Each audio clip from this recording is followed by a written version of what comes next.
I don't remember the precise second my childhood ended. Some children lose it in a slow fade, but mine felt like a door slammed shut when my mother's body gave up. The house afterward didn't just grow quiet, it grew hollow, like the walls were holding their breath and waiting for instructions no one knew how to give. I was too young to understand grief, but old enough to feel the way people started speaking in fragments, never finishing their sentences. No one said death. They said things like, "You'll stay with us for a while," or "She's resting now," as if words could rearrange the truth into something less sharp. My brothers were sent somewhere else, scattered like dice across the table of our family. I never understood why sorrow divided us, instead of pulling us together. At night, I lay on my grandparents' couch, staring at the ceiling fan blades as they blurred into circles. I used to imagine they were stars, spinning fast enough to carry me away. In those nights, I made a vow, in the stubborn logic only children believe in. If I can be perfect, quiet, helpful, invisible in my needs, maybe no one else will leave. So I learned perfection like a second language. I folded sheets until the corners were sharp as folded paper cranes. I washed dishes before anyone could ask. I memorized the small silences of my grandfather's sighs, the pauses in my grandmother's footsteps, adjusting myself to be the girl who didn't trouble anyone. When the milk jug was light, I replaced it. When the laundry basket was heavy, I carried it. I thought maybe, if I held the house together with my hands, the world would stop crumbling. Years passed like this, folded, tucked, carried. Sometimes catching my reflection in the window at night, I saw not a girl, but an outline, a shadow of someone who had learned to disappear inside her own skin. On my 16th birthday, my grandfather placed a heavy hand on my shoulder and said, "You're strong, stronger than most." I nodded, because strength was the only currency I trusted. But strength, when worn every day, rubs the soul raw. Washing dishes, sweeping floors, I sometimes felt an ache with no name, a hollow space where an explanation should have lived. I would have given anything for someone, anyone, to sit across from me, look me in the eyes, and say the one sentence no one ever dared. "She's gone, Ari, and it isn't your fault." In that quiet Midwest house, I became fluent in unsaid words. I learned silence could bruise heavier than fists. And in the dark, whispering only to myself, I made another promise. One day, I will build a home where love is not quiet, where love is so loud it drowns out every goodbye I never heard. I married young, not out of recklessness, but out of hunger, the kind of hunger that grows in houses where goodbyes are ghosts with keys to every door. He was gentle. He said my name like it belonged to a future I could live inside. We had chipped mugs, secondhand furniture, a rent notice that arrived with the regularity of sunrise. Still, we had warmth. We had the soft courage of ordinary days. Then the phone rang, and the voice on the line froze the air. The world didn't end. It tilted, and everything slid. I became a widow before I understood how to be a wife. I stood over the sink and watched water run over my hands, as if it could rinse grief clean. From that ache, Lauren came, tiny and insistent, a heartbeat that argued with the darkness. I rocked her through nights that had lost their clocks, and whispered promises I meant with my whole life. "You are safe with me. I will learn how to be the roof and the floor." When she asked, "Mom, are we okay?" I said, "We are made of standing back up." I worked 2 jobs. I learned the arithmetic of bills and the algebra of loneliness. On buses that hiccuped through the city, I pressed my ring into my palm and felt the circles lessen. Endings can be real, and still, love leaves a shape you can carry. Sometimes I feared grief would become Lauren's first language too, so I taught her different words. Pancakes, daisies, library card. I made a ritual of saying good morning to the light and good night to the dishes, and in the quiet between, I let hope nibble at my doubt. There were afternoons when I caught us laughing at something dumb on TV, and I thought, look at us. We found a way to be alive. I didn't know what came next, only that my heart was stubborn. It kept peeking around corners for a future with a steady pair of hands. I met Michael Harris in a store lit like a winter morning, bright, a little unforgiving. He was building a display, sleeves rolled, patience untangled across his face. "You look like you're deciphering a sacred text," he joked, nodding at my grocery list. "I am," I said. "Serial decisions define destinies." He laughed, The kind of laugh that makes room for you. Coffee turned into 2 coffees, then into a walk along the river where the city glittered like a promise it intended to keep. He told me about his sisters, and how Sunday dinners sounded like a happy argument. I told him about Lauren and how clouds can look like shoulders when you're sad. He didn't flinch at the word widow. He just listened until listening felt like shelter. With Michael, love didn't detonate. It accumulated. He remembered how I took my tea. He left notes on the fridge that said, "Payday spaghetti tonight?"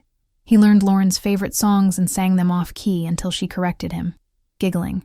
We found a second-hand table with a lightning bolt scratched down the middle and declared it our truth-telling table. On Sundays, we ate and told the truth. Sometimes the truth was boring. Sometimes it wasn't. Either way, we stayed. Then Bella arrived, fierce and tiny, and the house changed shape to fit her. Michael pressed his forehead to mine and said, "No matter what happens, you and the girls are my priority." He said it like a vow and wore it like one too. Our life didn't glitter. It glowed. Little things, the way shoes piled by the door, the way Lauren read to Bella in a whisper that made the walls lean in. I walked through rooms and thought, this is the loud love I promised the girl in the window. I didn't know that promises can fray silently, that some storms arrive dressed like good news. The call came in with spring, when the trees outside our building were rehearsing green. Michael set his phone down with an almost calm that made me smile. Sales supervisor. The words felt crisp, like new paper. We celebrated with takeout that made the whole apartment smell like ambition. The girls clinked juice glasses. Michael kissed my temple and said, "Couldn't have done it without you." I folded that sentence carefully, placed it in a drawer of my heart labeled keep. At first, changes were small. A new suit, a couple of late nights. Team dinner, he'd say, and I'd nod, proud. I told myself big steps make bigger days, but then the nights stacked up like unopened mail. His phone started living face down on the table. A new cologne moved through our hallway like a stranger who knew our code. Sometimes I reached for his hand at the movies and found only air. At a team party, I met Vanessa Reed. A handshake a little too cool, a smile folded into precision. "Nice to finally meet you," she said. Finally stuck to me like a burr. Later, the shower ran while Michael hummed a tune I'd never heard. He climbed into bed smelling like laughter that didn't belong to us.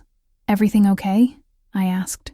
"Just tired," he said, and kissed somewhere near my cheek, as if aiming had become optional. He'd never been a drinker, but after the new boss threw an event with neon lights and louder music, Michael came home glossy-eyed, buoyed by something fizzy. In the morning, roses arrived with a note. "Thanks for being patient with me. M." I told myself patience was love with calluses. I told myself marriages are accordion songs, stretch, squeeze, melody intact. The ceiling fan drew its quiet circles. The room learned to hold its breath. I told myself to stop noticing. My body didn't listen. We found a night without obligations, and went to the bar that knew our names. I wore the dress he once called my lucky dress. He kept checking his phone, thumb-tapping little exits I couldn't see. "Talk to me," I said. "Why the flowers, the sweet notes, and then the disappearing act? You never let me go to company events without a fight," he said, eyes glued to the condensation sliding down his glass. "It's exhausting." "That's not true," I said, too softly. He shrugged like a man allergic to daylight. We walked home side by side, a couple-shaped outline missing 2 people. That night, habit pulled us together. It felt like trying to remember a song you haven't sung in years. In the morning, I woke to the sound of the bathroom fan, and a noise I couldn't name until I did. Michael, crying. Not a neat cry, a coming-apart cry. He didn't meet my eyes. "You don't deserve this," he said. "You don't deserve me like this." The sentence hung between us, a bridge he refused to cross. I wanted to ask, "What is this? Who are you like this?" Instead, I nodded in a language called denial. Days thinned. He texted, "We need to talk." That night, he took his keys and left. No explanation, no thunderclap, just a door, a hallway, the sound of my own breathing crowded with questions. I told people I trusted. They said Michael wouldn't. My gut said, Michael did. I prayed the kind of prayer that doesn't bargain. "God, show me the truth, even if it breaks me. Especially if it breaks me." He kept orbiting, dropping by for the kids, bringing my favorite takeout. leaving little kindnesses on the counter like breadcrumbs back to a life he'd already exited. In therapy, I tried to hold still long enough to hear myself. "What do you want most?" my therapist asked. "The truth," I said. "Nothing else will land." Mariah, my friend with a laugh like rescue, dragged me to Navy Pier. We rode the Ferris wheel, drank cheap champagne, remembered how to be women whose names weren't only mom and wife. For 2 hours, my body felt like a place I could live again. When I came home, Michael's eyes were narrow with suspicion. "Who were you with?" he asked. "A friend," I said. "Don't lie." "You don't get to ask anymore," I told him. "You left." The universe has a sense of timing. An email pinged into the shared account we'd never bothered to unshare. A reservation for 2 at a restaurant with soft lighting and careful food. Michael Harris. Vanessa Reed. My hands went cold. The floor didn't drop. It lifted and moved sideways. I sat on the kitchen tile and let the truth pass through me like weather. No screaming. No slamming doors. Just the quiet recognition that a promise had been replaced with a different noun that also starts with P. Perfidy. I texted him. "I know." He didn't answer. The ceiling found its habit and circled overhead. I whispered to no one and everyone, "Thank you for showing me. Now help me survive knowing. Grief rarely travels alone." It brought with it the twin cousins. Anger and chaos. Words frayed. Boundaries bled. One afternoon, I went to retrieve the car I still technically lived half inside. The parking lot swallowed the last of my patience. Voices rose. A woman with nails like intent and a smile like winter said things that had no business near daylight. Hands moved where words failed. It ended with a siren. Blue and red braided the night. In the hospital's fluorescent hum, a policewoman looked at me with the kind of eyes that make you feel human again.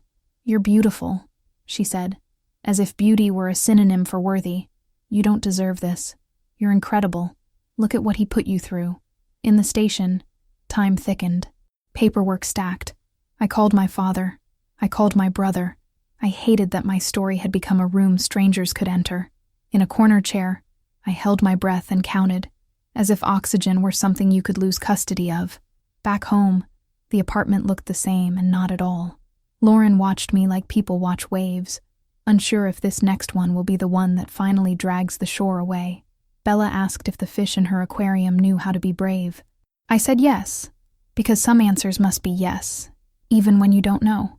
That night, I lay between my girls and let their small breaths sand down the edges of the day. I understood something quietly.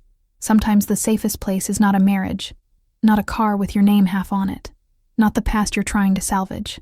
Sometimes the safest place is the space you make inside your own rib cage and defend like a country. Rebuilding didn't look like a montage with cheerful music. It looked like Tuesday. It looked like me at a desk learning a new system with too many passwords. It looked like selling the table with the lightning bolt truth and buying a smaller one we could carry up the stairs ourselves. I found work. I found a used car that smelled like someone else's pine air freshener and eventually like us. Crayons and fries and the stubborn perfume of hope. I learned to fix little things with YouTube and bigger things with a phone call I didn't want to make but did anyway. When Lauren asked, "Are we okay?" I told her the truth we had earned.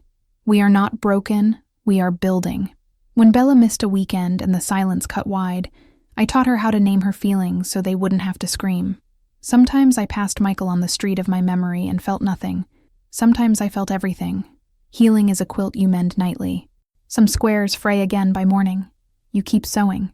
On a Sunday, I stood at our new window and watched the city inhale. I remembered the girl on the couch, counting ceiling fan stars and promising to build a home where love is loud. I looked at my daughters sprawled with markers and paper, arguing about glitter, and realized I had kept my promise in the most sacred way, not by saving a marriage, but by saving us. I wrote a note and taped it inside a cabinet where only we would see it. We are safe. We are loved out loud. We stand back up. And the house, our house, exhaled, as if the rooms had finally remembered how.